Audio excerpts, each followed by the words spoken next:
Et nous sommes de retour au plateau pour la dernière partie de cette émission. Nous abordons notre quatrième sujet Togo. Nous parlons à présent des sénatoriales, l'opposition divisée sur la participation ou non au scrutin. Plusieurs tendances dans l'opposition qui s'opposent par rapport à la participation ou non aux prochaines élections sénatoriales. Élections sénatoriales qui auront lieu le 2 février 2025. C'est déjà annoncé. Et dans la foulée, la réaction des partis n'a pas tardé. Pour l'opposition, on n'a pas une seule ligne. Si vous prenez des partis comme la DMP, qui a participé aux élections législatives et qui a un député à l'Assemblée, député qui siège, ce parti ne veut pas participer au sénatorial, estimant que ce serait une manière d'appuyer la mise en place des institutions de la Ve République, et pourtant ce parti est contre la Ve République. Vous prenez l'ANC qui a aussi gagné un siège mais qui ne siège pas à l'Assemblée nationale. L'ANC aussi ne veut pas aller aux élections sénatoriales. À part ces deux, la DMP, ce rassemblement, et l'ANC, vous prenez par exemple le parti ADI du professeur Aimé Gougué, qui est à l'Assemblée nationale, qui a participé aux législatives, qui siège à l'Assemblée, mais qui veut y aller, mais qui demande que l'opposition se rassemble pour qu'on puisse optimiser les chances de réussite de l'opposition. Vous prenez également d'autres partis comme l'UFC, qui est le dernier parti à faire sa sortie, une déclaration ce mercredi. Ce n'est pas parce qu'on est minoritaire qu'il faut laisser le boulevard devant le parti majoritaire. Il faut aller à ces élections sénatoriales. Juste 4 partis pour illustrer les divisions qu'il y a au sein de l'opposition politique au Togo. Faut-il participer ou non à ces élections sénatoriales? On n'a pas une seule et unique réponse. Qu'est-ce qui explique cela et quelles sont les chances de l'opposition? Nous en parlons avec nos invités. Je commence par vous, Pasteur Rido. Pasteur Rido, le Sénat, oui. Le Sénat est prévu par la Constitution de 1992, donc pour avoir le Sénat, il faut aller aux élections sénatoriales. Et ces élections, cette chambre-là, en principe, est composée, cette chambre, pour avoir cette chambre, il faut que les représentants des collectivités locales, notamment les conseils régionaux et les conseils municipaux, puissent voter, puissent choisir les sénateurs au Togo. Je crois que c'est 61. 20 seront élus. 20 seront nommés par le chef de l'État et 41 seront élus. Et ça aussi, je crois qu'il y a beaucoup d'avis par rapport à ce que le chef de l'État nomme 20. Donc un tiers, donc ce qui veut dire qu'il est libre de faire ce choix de nommer ceux qu'ils veulent. Et donc du coup, au niveau de l'opposition, c'est tout à fait normal, parce que quand vous prenez l'ANC, vous prenez la DMP, je crois qu'ils sont dans la dynamique de ce qu'il faut boycotter, parce que l'issue ne sera que au profit du parti au pouvoir. Parce que quand vous faites un peu un sondage, faites un peu un résumé des conseillers municipaux et des conseillers régionaux de tous des partis de l'opposition, puisque chaque préfecture sera représentée, apparemment, il n'y a pas de chance que l'opposition puisse avoir un sénateur pour faire quoi? Puisqu'ils avaient déjà des députés qui ne siègent pas. Bon, donc, j'avoue quand même que la préoccupation pour l'opposition, ce n'est pas les élections sénatoriales. Et du coup, sachant que les dernières élections ont été entachées, selon l'opposition, ont été entachées des irrégularités et des fraudes. Bon, donc, rien n'est transparent. Il n'y a pas de transparence pour qu'on puisse aller à ces élections. Et pour eux, pour l'opposition, et pour les partisans du boycott, la participation à cette élection viendra donc légitimer la Cinquième République, la Constitution de la Ve République. Alors, ce que les gens sont en train de ce qu'on est en train de contester. Et donc, dont fait partie le mouvement, cette coalition dont fait partie naturellement le mouvement Matelu Technique. Donc, c'est pour dire que ce n'est pas la priorité. C'est vrai quand même qu'il faut renforcer la décentralisation et la gouvernance locale. Et cela passe aussi par naturellement le Sénat, mais qui est budgétivore pour nous et pour la société civile et pour l'opposition, qui est budgétivore parce que le Togo a de très sérieux problèmes. Donc, pour ceux qui participent, peut-être c'est pour avoir de sièges, pour prétendre avoir de sièges et vouloir défendre les intérêts des populations, mais je ne sais pas ce que le sénateur, c'est vrai, son rôle, qu'est-ce qu'il va aller faire en défendant les intérêts des populations. Donc quand on ramasse tout ça là, on est tenté de dire que l'issue de ces élections ne servira à grand-chose. Donc, il ne faut pas qu'on hasarde à aller à ces élections.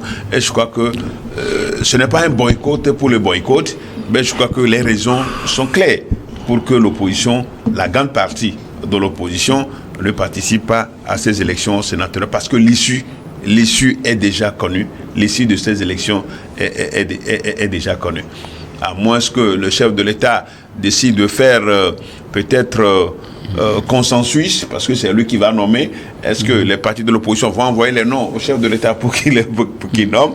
Personne ne sait comment ça va se faire. Donc du coup, l'ANC et la DMP sont dans la ligne, sont dans la logique. Bon, pour les partisans de participation, je crois que chacun avance à son niveau les raisons qui lui permettent d'aller à ces élections sénatoriales. De toutes les façons, élections sénatoriales, pour moi, nous personnellement, ce n'est pas la préoccupation des Togolais. Et quelle est la préoccupation des Togolais? On n'a pas encore fini. Nous sommes à l'étape des conseils municipaux. Les conseils régionaux sont arrivés. Aujourd'hui, c'est maintenant qu'on est en train d'installer les gouverneurs. Et puis, on aura aussi, comment on l'appelle, les conseils régionaux. Les conseils régionaux qui ne sont pas encore mis en place, c'est les gouverneurs qui sont mis en place. Donc il y a tout ça là, il faut chercher de l'argent pour tout ça. Alors que nous crions tous les jours, il y a la cherté de la vie, il y a un problème d'infrastructure, il y a comment on l'appelle, vous les appelez, les passerelles qui sont mal construites. Il y a tout ça dans ce pays. Je pense que ce n'est pas la priorité. La priorité ailleurs, c'est que les Togolais, qu'on redéfinisse la manière de faire notre démocratie et de respecter l'état de droit. Merci beaucoup à vous, Pasteur Edo. Alors, Robert Kosigan-Akwete, dans l'opposition, les versions divergent quant à l'appréciation des prochaines élections sénatoriales. Faut-il y aller ou pas? Tout le monde ne voit pas la chose de la même manière. Vous savez, depuis les années 1990 jusqu'alors, l'opposition togolaise ne se retrouve pas quand il s'agit des sujets de grande importance sur la nation. Depuis 90, tu dis? Ah oui, depuis 90. Quelle est la cohabitation des partis politiques de l'opposition depuis 1990 jusqu'alors? Alors que l'opposition avait déjà gagné des élections. Gagné où? On parlait des législatives. Non, moi je parle dans l'ensemble, dans la globalité. Des élections, il n'y a jamais une dynamique unitaire sérieuse de la part de l'opposition togolaise jusqu'alors. Maintenant, on a eu plusieurs coalitions dans l'opposition. De quelle sorte de coalition? La coalition qui chauffe à blanc le peuple togolais qui refuse d'aller aux élections. Ce n'est pas l'unité. Maintenant, quelles sont les stratégies que développent alors ces politiciens de l'opposition togolaise? Il n'y a pas. Alors, pour vous, il n'y a pas une cohérence, vous savez, pour moi, à côté, il n'y a pas une cohérence dans les stratégies politiques des partis politiques de l'opposition. Parce que tous les partis de l'opposition ne voient pas la chose de la même manière. Alors, justement, maintenant, n'est pas cohérent selon vous. En principe, si les partis politiques de l'opposition même sont conséquents envers eux-mêmes, ils ne doivent pas, soit c'est un lobbying qui doit faire peut-être près le parti majoritaire aujourd'hui, que ce soit à la Sénat, au régional ou au Parlement. Voilà, c'est au Parlement et dans les élections et dans les municipalités, c'est uni. Il faut faire un lobbying près de uni, parce que la majorité... Lobbying pour faire quoi? Oui, la majorité des votants... Écoutez, la majorité des votants vient du chapelle uni. Maintenant, si vous voulez avoir des candidats de l'opposition, réussir à être élus dans les différentes préfectures et dans l'Omé, il faut peut-être négocier les sièges avec uni. Si cela ne passe pas, alors il faut être responsable de ne pas y aller. Ça c'est moi. Si vous ne voulez pas faire un lobbying pour rentrer dans les négociations avec le parti au pouvoir, qui a plus de majorité, donc n'y allez pas, parce que eux aussi, ils ont besoin de ces sièges au Sénat. Ils ne vont pas demander à leurs élus de voter pour vous. Qui a besoin de ces sièges? Le parti au pouvoir. Oui, le parti au pouvoir ne va pas demander alors à ces mandats ou à ces élus de venir voter pour les gens de l'opposition.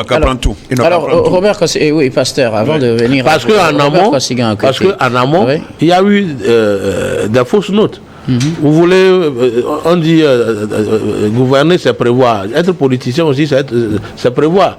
Il fallait peut-être lutter à avoir beaucoup de conseils municipaux, beaucoup de conseils régionaux, et le problème est réglé. Maintenant, là où moi je vois que le match n'est pas on parlait le match n'est pas encore plié parce que au niveau du Parlement, nous parlons de minorité de blocage. Il faut aussi lutter pour avoir cette minorité de blocage au niveau du Sénat pour pouvoir contraindre parfois le parti majoritaire à ne pas aller dans tous les sens. Alors, je vais revenir à vous tout à l'heure quand vous dites qu'il faut soit aller, soit ne pas y aller selon les cas. Le mieux en politique, il ne faut jamais faire la politique de la chaise vide. Il faut y aller pour constituer une minorité de blocage. Vous bloquez quoi, man? Oui, vous savez, il y a par exemple, il y a certains votes où on demande le quorum de 4/5. S'ils arrivent à avoir cette minorité de blocage, ils peuvent alors empêcher parfois le parti au pouvoir à aller dans tous les sens. Je prends par exemple le changement de la Constitution la fois dernière. Si c'était passé, s'ils avaient la minorité de blocage, ils pouvaient bloquer alors le passage à la 5e République. Merci beaucoup. C'est aussi ça la réalité. Ok. Oui, pasteur, vous voulez ajouter quelque chose? Non, c'est pour dire que c'est mal connaître le parti au pouvoir quand mon cher ami à côté parle nous sommes en politique de blocage, de minorité de blocage. C'est-à-dire, les gens veulent garder le pouvoir, conserver le pouvoir. Et donc il faut le leur laisser. Le rôle des partis politiques, c'est de prendre le pouvoir et l'exercer. Et donc, aujourd'hui, quand nous parlons de l'opposition togolaise, ce n'est pas les leaders. L'opposition togolaise, c'est un peuple, c'est-à-dire c'est un peuple qui est là, qui subit la loi. C'est le peuple qui est à l'opposition ou bien il y a le peuple et puis il y a l'opposition? Qui subit la dictature de la majorité, comme on le dit souvent. C'est ça. Donc il y a un peuple mobilisé. Pourquoi ce peuple mobilisé ne va pas voter pour les partis politiques de l'opposition? Nous savons comment ça se passe, les élections dans ce... Il n'y a pas de preuve de ce que vous dites. C'est dire qu'aujourd'hui, la situation est claire. Ceux qui ne veulent pas aller aux élections sénatoriales sont dans une logique très simple, très claire. Nous ne voulons pas aller légitimer ce que nous avons déjà subi par le passé, c'est-à-dire les élections municipales, les élections législatives et régionales. Il faut laisser le pouvoir aller seul à ces élections. La preuve, il n'y a pas de chance même pour aller gagner. Pour aller engranger au moins un seul siège de sénateur. Donc ça sert à quoi? Il n'y a pas de chance. Ouais, mais quelle chance? Regardez, moi je suis conseiller, mais je suis conseiller, je fais déjà conseiller municipal je fais déjà le tour de une idée sur le nombre des conseillers. Vous êtes dans le Golfe, je rappelle. Oui, bien sûr. Donc dans le Golfe comme dans Haguanivé, il n'y a aucune chance. On doit dégager normalement 2 sénateurs. Oui, bien sûr. Donc c'est déjà clair. Le jeu est déjà joué. Donc l'opposition ne va pas aller légitimer tout ça. Et ça, alors, il faut le comprendre. Ce n'est pas affaire de boycott. Quand j'entends les gens dire qu'ils n'ont pas appris la leçon du boycott par le passé ou par...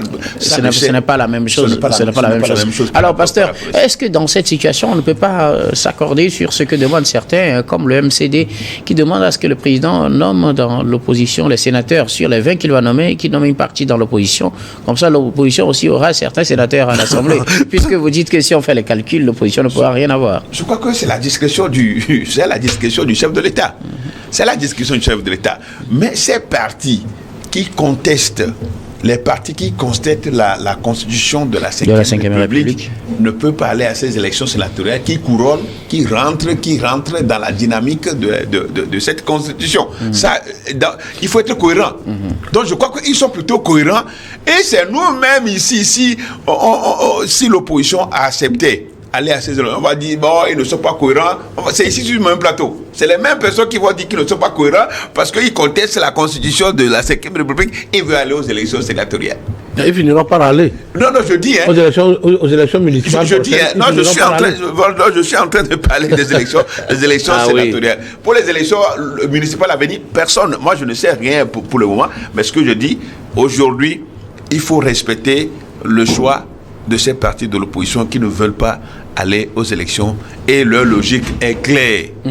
Et sinon, on va aller encore les laminer Il va encore les laminer à ces élections sénatoriales. Et c'est sur ce plateau, on va venir dire, on les a encore gagnés, parce que c'est le pouvoir qui est populaire. Donc on vous laisse, le pouvoir populaire, le pouvoir populaire, il va en même temps, et gagne tout, on sait qu'ils sont populaires, ils vont en faire ça. Alors, pasteur, s'ils ne vont pas à ces élections, parce qu'ils contestent la 5e République, ça ne change rien. Ça ne change rien, d'accord. Est-ce que ça ne changera pas quelque chose pour les prochaines élections locales, puisque vous êtes élu de la société civile au niveau de ces mairies?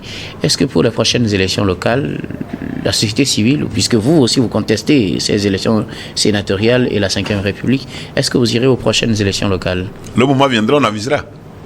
Si on veut rester dans votre logique, normalement, le moment viendra. C'est là où... Est-ce que vous allez rester dans votre logique, ou bien vous allez peut-être changer d'avis entre-temps et trouver un argument? Trouver un argument, non. Il y a aussi ce qu'on appelle la réalité. Est-ce qu'il ne faut pas voir cette réalité déjà? Il faut déjà commencer par voir cette réalité. Non, déjà avec les sénatoriales, je ne crois qu'il n'y a pas de jeu. C'est déjà gagné, il n'y a pas match. Il n'y a pas match. Ceux qui ont 108 députés, je crois que avec combien de conseillers régionaux et de conseillers municipaux, vont se tailler la part du lion dans ces élections sénatoriales. À moins qu'il y ait consensus entre ces partis qui veulent aller et le parti au pouvoir pour engager quelques sièges au Sénat. Alors, Robert Kontigui, à côté, vous parlez tout à l'heure des discussions avec le parti au pouvoir pour espérer peut-être gagner quelque chose. Vous imaginez le parti au pouvoir accorder ses voix aux candidats de l'opposition? Ça dépend des arguments. Oui, quels que soient les arguments. Vous par les lobbyistes qui seront envoyés vers les dirigeants du parti UNIR. Donc, UNIR, c'est possible qu'UNIR quand même donne des voix à l'opposition pour qu'il y ait des sénateurs opposants en politique, élus. tout est possible. Il y a aussi des négociations secrètes qui se font en politique et puis vous pouvez gagner un siège. Maintenant, de l'autre côté, c'est aussi la dictature de la majorité. Nous sommes en démocratie où c'est la voix de la majorité qui compte. Donc, c'est la dictature de la voix de la majorité. Parce que régulièrement, UNIR a plus de conseillers municipaux que les partis politiques de l'opposition. Il a plus de conseillers régionaux que les partis politiques de l'opposition. C'est là même qui sont les électeurs. Donc ce n'est plus une élection qui concerne le peuple. C'est direct. C'est direct. Donc vous n'avez pas assez de conseillers municipaux ni de conseillers régionaux. Qu'est-ce que vous irez faire aux élections? Bon, donc tu es d'accord avec eux? Non, c'est là. Tu es d'accord avec eux? C'est pourquoi je dis c'est la dictature. C'est ce que je dis. C'est ce que je disais. C'est la dictature de la majorité parlementaire. Non, de la majorité. Voilà, c'est la dictature de la majorité. Qui sont ceux qui sont majoritaires parmi les conseillers municipaux, c'est UNI. Parmi les conseillers régionaux, c'est aussi UNI. Donc, c'est la dictature de la majorité. En définitive, que faut-il retenir de votre position? Faut-il que l'opposition aille à ces élections ou pas? L'opposition a deux voies pour y aller. Soit il est sûr de sa négociation avec les élus unis. Et ils peuvent aller à ces élections tout en sachant qu'ils ont négocié. Est-ce que c'est réaliste? Vous savez, en politique, tout est permis. En politique, c'est permis. Même le pasteur le sait. En politique, c'est permis. Ça, c'est la première option. Ça, c'est la première option. Deuxième option, c'est de ne pas y aller pour peut-être ne pas se faire ridiculiser. Parce que, à force de ne pas gagner chaque fois, ils risquent de perdre leur influence auprès de leurs électeurs. Voilà. Et s'ils y allaient? S'ils y allaient et que le parti au pouvoir leur accordait des sièges, c'est-à-dire on fait des négociations, on dit bon, vous votez pour l'opposition, vous pensez que cette opposition sera vraiment représentative? Elle ne sera pas considérée comme une aile marchande? Là, elles peuvent constituer peut-être une minorité de blocage. Vous savez. Et dans l'opinion, est-ce que cela ne va pas réduire sa crédibilité? On va penser qu'ils sont des gens pas du tout, parce qu'au fait, ils seront là, ceux qui seront élus ou ceux qui seront nommés parmi l'opposition vont porter la voix de ceux qui ne sont pas d'accord de la manière dont le Togo est gouverné. Il faut aussi ça.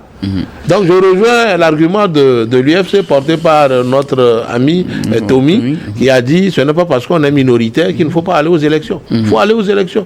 Parce que toute voix compte. Il faut représenter la masse que vous représentez. Vous savez, tout parti politique, tout parti politique est porté est porté par une partie des populations. Voilà. Alors, s'ils n'y vont pas, ça, c'est la possibilité s'ils y allaient et qu'on leur accordait des voix et qu'ils gagnent. Maintenant, s'ils n'y vont pas, espérant et se disant que même s'ils y vont, ils ne vont pas gagner. Et donc, comme vous le dites, ils ne veulent pas se faire ridiculiser, ils ne vont pas à ces élections. Est-ce que cela ne va pas aussi poser un autre problème après avec cette affaire d'élection locale? C'est là où ils seront peut-être, quand les élections locales vont venir et qu'ils vont décider d'y aller, c'est là où leur stratégie ne sera pas cohérente. Parce que, vous boudez, vous refusez de siéger au Parlement, vous refusez d'aller aux élections sénatoriales, parce que pour vous, vous allez légitimer la 5e République, et quand les locales vont venir, vous allez décider d'y aller, c'est là où il y aura une incohérence vraiment criarde, qui ne va pas toujours leur faire honneur. C'est aussi ça la réalité. Donc le mieux, c'est de rentrer en négociation avec la partie majoritaire, voir s'ils peuvent dénicher quelques sièges. Voilà. Robert, Pasteur, si l'opposition ou la société civile qui conteste cette élection sénatoriale ne se présente pas et qu'elle veut aller aux prochaines élections locales, est-ce que cela ne présente pas un problème de logique? Si elle veut aller au local. La logique, l'aspect logique dépendra de la suite. Mais quelle suite? Mais la suite a donné à une certaine vision de la gouvernance. Je ne vous suis pas réellement. Vous décidez de ne pas aller au local, au sénatorial, parce que d'ailleurs, les conditions, c'est-à-dire vous n'avez pas assez d'élus pour voter pour vous, conseillers régionaux, conseillers municipaux, donc vous n'y allez pas. Vous ne voulez pas non plus légitimer la 5e République parce que c'est les deux arguments phares qui sont dégagés. Maintenant, si après, supposons que ces sénatoriales sont passées et qu'on tombe en 2025 ou 2026, je ne sais pas trop, et qu'on organise les locales. Normalement, ça doit être en 2025. Mais supposons qu'on organise les locales. Vous, en tant que, je viens de vous présenter tout à l'heure, en tant que premier adjoint au maire de la commune de Golfe 2, est-ce que vous irez à ces locales? On ne peut pas faire acte de figuration dans un scrutin qui est opaque, qui est inégal, dont le jeu est déjà gagné d'avance. Donc si vous allez pour la gouvernance locale à la base, où il y a les populations, où nous allons nous occuper. Nous allons nous occuper plus de ces populations-là. Sachant que c'est la même CENI qui organise aussi. Je ne veux pas savoir de ce que la CENI qui quand vous parlez d'opacité des élections, ce n'est pas la population de votre commune qui organise ces élections, Pasteur, on est d'accord? Je suis parfaitement d'accord. Mais c'est pourquoi je dis, au moment venu, on avisera. On avisera. Oui, bien sûr, au moment venu, on avisera. On attend de voir des élections sénatoriales. Je crois qu'il n'y a pas raison d'espérer dans ces élections parce que le fichier électoral qui est composé des conseillers, des conseillers régionaux et des conseillers municipaux n'est pas favorable.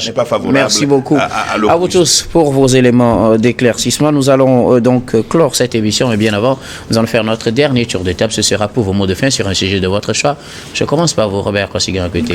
Je voudrais profiter de cette tribune pour m'incliner devant les personnes qui ont perdu la vie lors de l'accident du passerelle d'Agoué. La semaine passée, je m'incline devant leur mémoire. Et je demande à Dieu de consoler alors les membres des familles éplorées.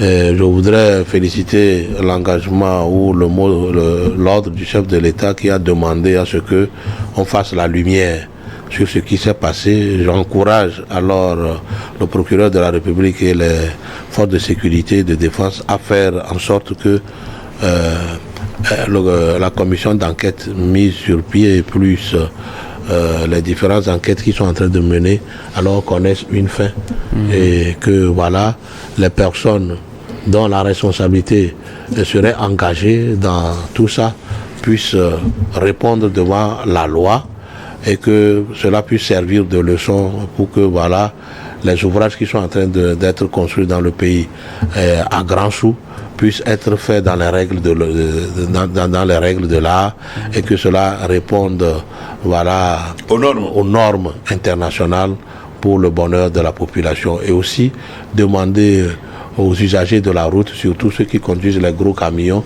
de respecter alors les panneaux et de savoir comment alors conduire face à ces passerelles, regarder leurs gabarits, leurs essieux avant de rentrer sous ces passerelle pour alors préserver leur propre vie et la vie des autres. Merci beaucoup. À vous, Robert Kossiguen. Et l'électricité pour Klikame dans le Fokpo, c'est très important. Merci beaucoup. Robert Kossiguen, vous êtes analyste politique et président de l'AJD Alliance Jeunesse Développement. Merci d'être passé sur ce plateau. Merci docteur, merci à Niveau TV. Pasteur Edo, vos mots de fin. Moi je voudrais aborder dans le même sens, mais en commençant par la circulation des poids lourds et des titans, comme on le dit souvent, dans la circulation à des heures de pointe dans la capitale. Ce n'est pas du tout normal. Je crois qu'il y avait déjà une loi qui leur interdisait de sortir à certaines heures et même de passer par certaines artères. Il y a certaines artères qui leur étaient interdites. Mais aujourd'hui, tout ça là, toutes ces règles-là sont violées et on voit ces véhicules-là qui n'ont pas de frein, qui n'ont pas de clignotant, qui circulent en pleine, à des heures de pointe. Les matinées, on les voit faire des manœuvres un peu partout et il suffisait d'une inattention pour tuer les populations. Je crois qu'il faut leur interdire. Nous demandons au gouvernement d'interdire la circulation de ces poids lourds à des heures de pointe dans la capitale, surtout dans le Grand Lomé. Ça, c'est très important. Et revenir sur l'accident mortel de la passerelle d'Agouin.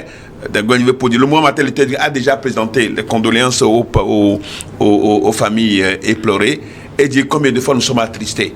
Et pourquoi pas 8 morts, c'est déjà trop pour que nous puissions on puisse décréter peut-être une journée de deuil national. 8 morts, c'est déjà trop. C'est trop. 8 morts, parce que il faut honorer la mémoire de ces gens-là qui sont tombés comme ça par défaillance des autres compatriotes. Donc cet aspect-là est très important. Nous sommes à la fin de l'année. S'il nous plaît, attention sur la rue, sur les voies. Nous devons être prudents. Ça, je m'adresse aux motocyclistes, aux automobilistes et eux tous, et même les piétons. Parce que déjà, l'esprit de la fête arrive et que les gens ne se contrôlent pas. Et puis après la fête, nous devons en principe exister. Merci beaucoup à vous, pasteur Edo Komi. Vous êtes le président du mouvement Martin Luther King, également premier agent au maire de la commune Golfe 2. Merci d'être passé sur ce plateau. Ça a été un plaisir pour moi de retrouver le plateau. De regard croisé les jeudis. Merci. Je voudrais, moi aussi, c'est pas de mes habitudes de donner des mots de fin, mais aujourd'hui, je voudrais saisir cette occasion pour souhaiter un joyeux anniversaire à notre cher ami et confrère Louis Kamako, qui souffle une bougie de plus aujourd'hui. Louis Kamako, depuis un moment, est devenu mon assistant personnel pour cette émission, et c'est justement dans cette émission que je te souhaite tous mes vœux de bonheur à toi, Louis Kamako. Je profite également pour dire merci à toutes les équipes techniques et rédactionnelles qui nous ont accompagnés à préparer et à présenter cette émission. Merci à Richard Rarawana Nawa, plutôt Koufanga à la réalisation. Également, merci à Kofi Prudence Makouya à la diffusion et à Fofogolo à la caméra. Surtout à vous, très chers téléspectateurs, de nous avoir suivis. C'est la fin de ce numéro de Regard Croisé. Je vous retrouve demain avec le même plaisir pour un autre numéro. Merci.